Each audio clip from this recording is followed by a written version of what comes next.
this kind of a cliche, but you know, all these hot dog stands, and then around lunchtime they're packed with all these people, these business people, and I thought this is actually, because we think in Dornbirn we think about rituals, and so I realized this is actually a very cool thing to look at, and we were only the whole time, of course. You know, we're very familiar with these things, with like the hot dog stand and some other things maybe in Germany. But I thought it would be interesting to do research in different countries. And so this was then the idea. We started. First we Googled a few images, and then I thought, this looks really, really cool.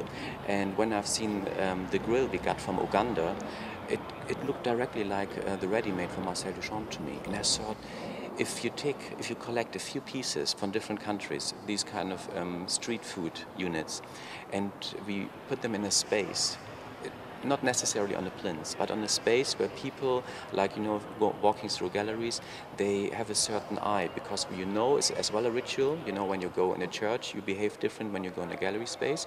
But with this gallery space rituals, I thought you go walk into the space, and then suddenly you look at it, and then you realize the patina of the object, the pollution, because they're always located directly next to the streets. And suddenly, you know, you have the sound, the smell, everything is directly, you're confronted with this immediately. And I like the idea that the piece itself become very biographical. And this was for me like a very genetic development of the farm project, because this is anyway my intention to go around, to see certain things and make us you know, and look carefully, is there a certain story within? Is this more narrative? Because design becomes very often very slick.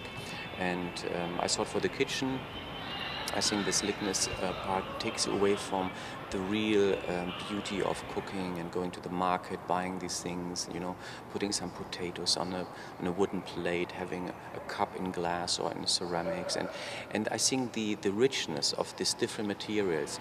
And then when we did the research, we got things from Asia, in Hong Kong, or Vietnam and Argentina, and then slowly you realize they as well, from the way they're made, they're very different. So for example, Argentina is very rough. Most of the things are very made in steel, crafted in a very bad way. And so then there's one of my favorite pieces as well is the supermarket cart, you know, where the guy just sells his cheese and sausages. And what I like with this piece is it is stone. And we all know this, you know, because the supermarket doesn't belong in an area where there's no supermarket, and this happens. And what he did, and I think there is a certain poetry to me. Maybe they have to survive. That's why they're doing this. They put, you know, they use this cart to put their food they want to sell in the cart, and then he just grabbed the plate. Luckily, it's a flip shot from a management. From the management field, which is really funny, but this is not so important. But he put this plate on top of the cart, and then he used a towel.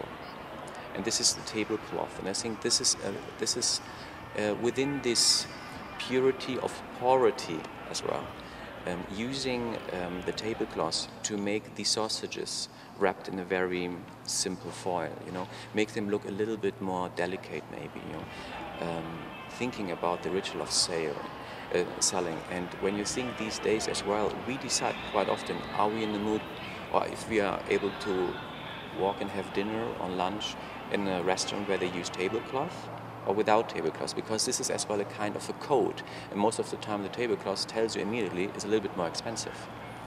So, and this is, in a way, I thought this is very nice, and within this situation with Argentina.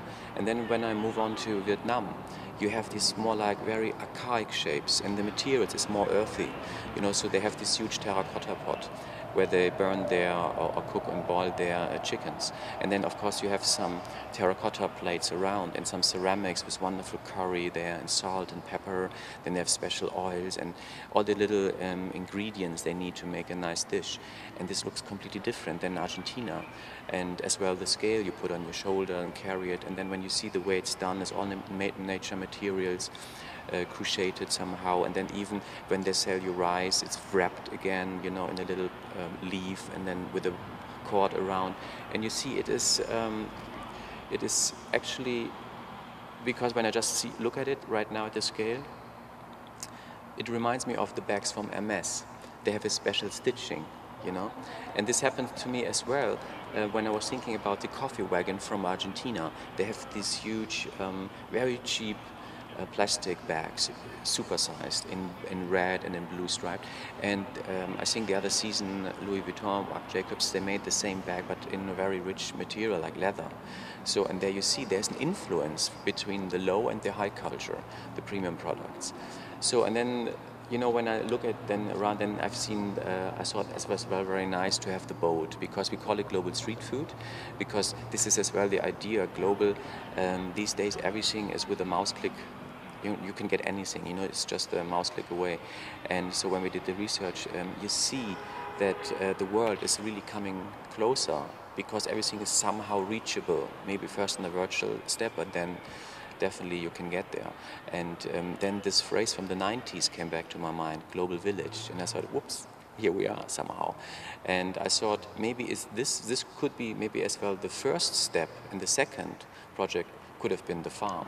But this time it was the other way around, because going back to the farm project, creating this kind of a home, you know, this kind of farming, self-made design and style clashes, I used as a facade outside all different materials.